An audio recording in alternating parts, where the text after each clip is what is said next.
mengenai Injil dari sudut pandang ilmu pengetahuan. Pertama-tama saya ingin mengatakan bahwa Quran surat Ar-Ra'd 13 ayat 38. Kami telah menurunkan beberapa wahyu. Hanya 4 yang disebutkan, Taurat, Zabur, Injil, dan Quran. Taurat adalah wahyu yang diturunkan pada Nabi Musa alaihissalam. Zabur adalah wahyu yang diturunkan pada Daud alaihissalam. Injil adalah wahyu yang diturunkan pada Isa alaihissalam. Dan Quran adalah wahyu yang terakhir pada utusan terakhir, yaitu Nabi Muhammad SAW. Biar saya perjelas lagi mengenai satu hal, bahwa Injil ini yang dipercayai orang-orang Kristen sebagai firman Tuhan bukanlah Injil yang dipercaya oleh kaum muslim bahkan oleh nabi-nabi sebelumnya. Injil Kristen ini mungkin saja mengandung firman-firman Tuhan, tapi juga mengandung perkataan nabi-nabi dan juga perkataan ahli sejarah. Semuanya serba tidak jelas dan semraut dan sama sekali tidak ilmiah. Jika ada nilai yang disebutkan dalam Injil, kemungkinan itu ada, kenapa tidak? Itu mungkin memang firman Tuhan dalam Injil. Tapi, bagaimana dengan kesalahan ilmiah? Dan bagian yang tidak ilmiah, dapatkah Anda mengkaitkan ini dengan Tuhan? Saya ingin tegaskan lagi, bagi saudara-saudara saya yang Kristen, tujuan presentasi saya mengenai Injil dan ilmu pengetahuan ini tidak untuk melukai perasaan orang Kristen manapun. Jika selama presentasi saya menyinggung perasaan Anda, saya minta maaf. Tujuannya hanya untuk menekankan, kalau wahyu Tuhan tidak mungkin mengandung kesalahan ilmiah. Yesus berkata, carilah kebenaran, sebab kebenaran akan membebaskanmu. Kita punya kitab perjanjian lama dan kitab perjanjian baru, dan saat ini kita harus menjalankan kitab perjanjian terakhir, yaitu Quran yang agung. Sejauh yang dipikirkan oleh Dr. William Campbell, saya dapat lebih liberal dengannya, karena beliau telah menulis buku Quran dan Injil dari sudut pandang sejarah dan ilmu pengetahuan. Dia telah menyampaikan presentasinya dan juga dia seorang dokter medis. Saya harus bersikap formal dengannya. Sejauh yang dipikirkan saudara-saudara Kristen yang lain, saya mohon maaf jika saya melukai perasaannya. Mari kita menganalisa apa yang dikatakan Injil tentang ilmu pengetahuan modern. Pertama, mari kita bahas astronomi. Injil mengatakan tentang penciptaan alam semesta. Awalnya, kitab ke-1, kitab Kejadian, bab ke-1 disebutkan, Tuhan yang Maha Besar menciptakan langit dan bumi dalam 6 hari, siang malam 24 jam. Sementara itu, menurut para ilmuwan, alam semesta ini tidak dapat diciptakan begitu saja dalam waktu 6 hari 24 jam. Quran juga mengatakan tentang 6 ayam. Bentuk tunggalnya adalah yaum, jamaknya ayam, yang dapat diartikan 1 hari 24 jam atau waktu yang sangat lama, 1 yaum, 1 masa. Para ilmuwan mengatakan kalau kami tidak keberatan menyetujui kalau alam semesta dapat diciptakan dalam 6 masa yang sangat panjang. Kedua, Injil mengatakan dalam kitab Kejadian 1 ayat 3 dan 1 ayat 5, cahaya diciptakan pada hari pertama. Kitab Kejadian 1 ayat 14 sampai 19, benda yang memancarkan cahaya, bintang, matahari, dan sebagainya diciptakan pada hari keempat. Bagaimana mungkin penyebab cahaya diciptakan pada hari keempat, sementara cahaya muncul pada hari pertama? Ini sangat tidak masuk akal. Lebih lanjut, kata Injil kitab Kejadian 1, ayat 9 sampai 13, bumi diciptakan pada hari ketiga. Bagaimana mungkin ada malam dan siang tanpa bumi? Hari didasarkan pada rotasi bumi. Tanpa diciptakannya bumi, bagaimana bisa ada siang dan malam? Poin nomor 4. Kitab Kejadian ke-1 ayat 14 sampai 19 mengatakan, di sana dikatakan bahwa matahari dan bulan diciptakan pada hari keempat. Saat ini ilmuwan mengatakan pada kita, bumi adalah bagian dari tata surya yang unsur utamanya matahari. Tidak mungkin bumi ada lebih dulu dari matahari. Hal ini tidak ilmiah. Poin kelima. Injil mengatakan dalam kitab Kejadian 1 ayat 11 sampai 13, tumbuhan, empon-empon, semak belukar, pohon mereka ciptakan pada hari ketiga, dan matahari. Kitab Kejadian 1 ayat 14-19 diciptakan pada hari keempat. Bagaimana mungkin tumbuhan bisa hidup tanpa cahaya matahari? Tidak benar kan? Poin nomor 6. Poin nomor 6. Injil mengatakan dalam kitab Kejadian 1 ayat 16, Tuhan menciptakan dua cahaya besar. Matahari yang mengatur siang dan sinar yang kurang terang yaitu bulan yang mengatur malam. Terjemahannya yang tepat jika Anda mencermati teks Yahudi, lampulah. Lampu mempunyai cahaya sendiri. Dan jika Anda mencermati kedua ayat ini, kitab Kejadian 1 ayat 16-17, ayat 17 mengatakan, dan Tuhan yang Maha Besar meletakkan mereka di cakrawala untuk menerangi bumi. Untuk menerangi bumi. Ini menunjukkan bahwa matahari dan bulan mempunyai cahaya sendiri yang berlawanan dengan pengetahuan ilmiah yang kita pelajari sekarang ini. Ada juga beberapa orang yang bergabung dan mengatakan kalau 6 hari yang dimaksud dalam Injil sebenarnya mengacu pada zaman, masa dalam Al-Quran, bukannya 6 hari 24 jam.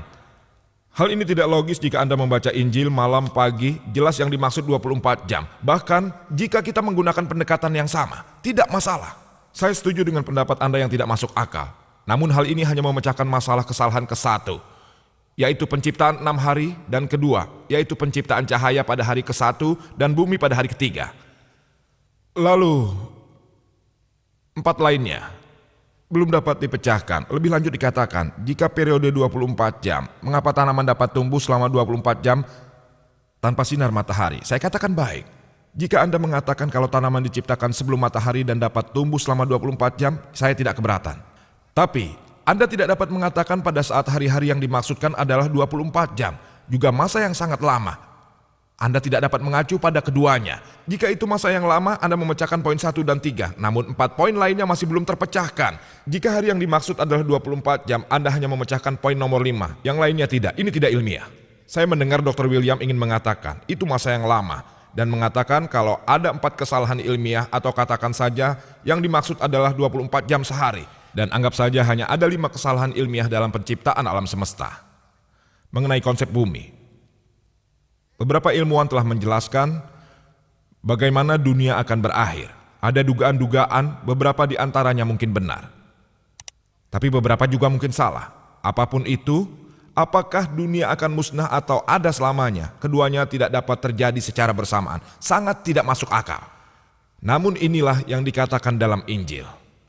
Disebutkan dalam Injil, dalam kitab Yahudi 1 ayat 10-11 dan kitab Zabur 102, 25-26, Tuhan Maha Besar menciptakan langit dan bumi dan keduanya akan musnah. Benar-benar kebalikan dari yang disebutkan dalam kitab Pendeta 1 ayat 4 dan kitab Zabur 78, 69, bahwa bumi akan ada untuk selamanya. Saya mempersilahkan Dr. William Campbell untuk memilih yang mana dari kedua ayat tersebut yang tidak ilmiah, yang pertama atau kedua. Salah satunya harus ilmiah, tidak bisa keduanya. Dunia tidak mungkin pada saat yang sama abadi dan musnah, dan ini sangat tidak ilmiah. Mengenai langit, Injil mengatakan dalam Ayub 26 ayat 11, pilar langit akan bergetar. Quran mengatakan dalam surat Luqman 31 ayat 10, langit tidak memiliki pilar. Tidakkah Anda lihat? Kalau langit itu tidak mempunyai pilar. Injil mengatakan, kalau langit memiliki pilar, tidak hanya langit mempunyai pilar. Injil mengatakan dalam kitab pertama Samuel 2 ayat 8, juga kitab Ayub 9 ayat 6, dan kitab Zabur 75 ayat 3, bahwa bumi punya pilar. Marilah kita analisa apa yang dikatakan Injil dalam hal diet dan nutrisi. Injil dalam kitab Kejadian 1 ayat 29, bahwa Tuhan telah memberimu tanaman yang menghasilkan biji, pohon yang menghasilkan buah. Biji itulah sebagai daging untukmu. Versi internasional baru mengatakan, biji menghasilkan tanaman, dan tanaman menghasilkan buah, dan yang menghasilkan biji adalah makanan untukmu semuanya. Saat ini, bahkan orang awam pun tahu kalau ada tanaman beracun seperti beri liar, strici, datura, tanaman yang mengandung alkaloid, foliander, bakapoid. Dan kalau Anda makan, kemungkinan Anda akan mati.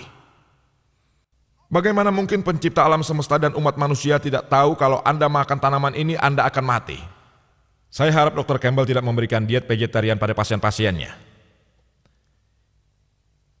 Injil mempunyai tes ilmiah untuk mengidentifikasi pengikutnya yang setia. Hal ini disebutkan dalam ajaran Markus 16 ayat 17 sampai 18.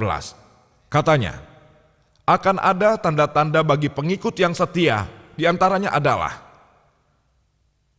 dengan namaku, mereka akan dijauhkan dari setan dan mereka akan berbicara bahasa asing. Mereka akan mengambil ular, dan jika mereka meminum racun yang mematikan, mereka tidak terluka. Jika mereka meletakkan tangannya di atas orang sakit itu akan sembuh. Berikut ini adalah bukti ilmiahnya yang dalam istilah ilmiah dikenal sebagai tes penegasan untuk pengikut setia Kristen. Saya sudah berinteraksi dengan ribuan orang Kristen selama 10 tahun terakhir, termasuk para misionaris, namun saya belum menemukan satupun orang Kristen yang telah menjalani tes penegasan Injil ini. Saya belum pernah bertemu orang Kristen yang meminum racun dan tidak meninggal. Dalam istilah ilmiah, hal ini disebut tes kepalsuan, yang artinya jika orang yang bukan pengikut setia mencoba melakukan tes ini, dia akan mati. Dan orang yang tidak setia tidak akan berani untuk menjalani tes ini. Jika Anda bukan pengikut setia Kristen, jangan coba-coba untuk menjalaninya.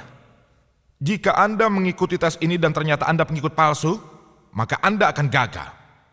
Karena tes hanya untuk pengikut yang setia. Jadi seseorang yang bukan pengikut setia Kristen tidak akan pernah untuk mencoba tes ini karena dia akan gagal dalam tes ini. Saya sudah membaca buku Quran dan Injil dari sudut pandang ilmu pengetahuan dan sejarah yang ditulis oleh Dr. William Campbell. Dan saya menarik kesimpulan bahwa dia adalah seorang pengikut setia Kristen. Dan setidaknya saya ingin dia memberi konfirmasi mengenai tes kepalsuan ini.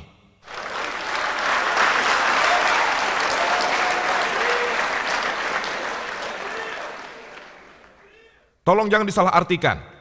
Saya tidak akan meminta Dr. William Campbell untuk meminum racun.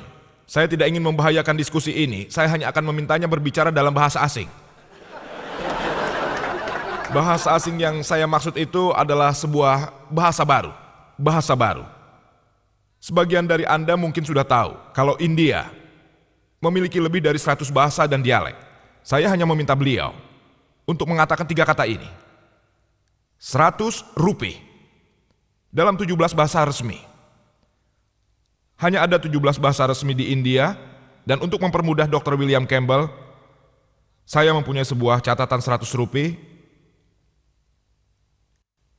yang ditulis dalam 17 bahasa, semuanya ada di sini.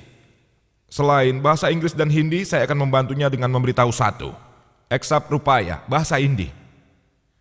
15 bahasa lainnya, saya meminta beliau untuk membacanya.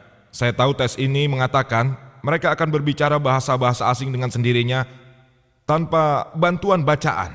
Saya ingin membuat tes ini lebih mudah, jadi saya ingin melihat seseorang melewati tes ini. Jika orang itu tidak dapat mengucapkannya sendiri atau ingatannya setidaknya membacanya, saya tidak keberatan untuk mengakuinya. Saya ingin meminta pimpinan diskusi memberikan ini pada Dr. William Campbell. Dia dapat menanggapinya. 15 bahasa. Eksap Rupaya hanya 3 kata.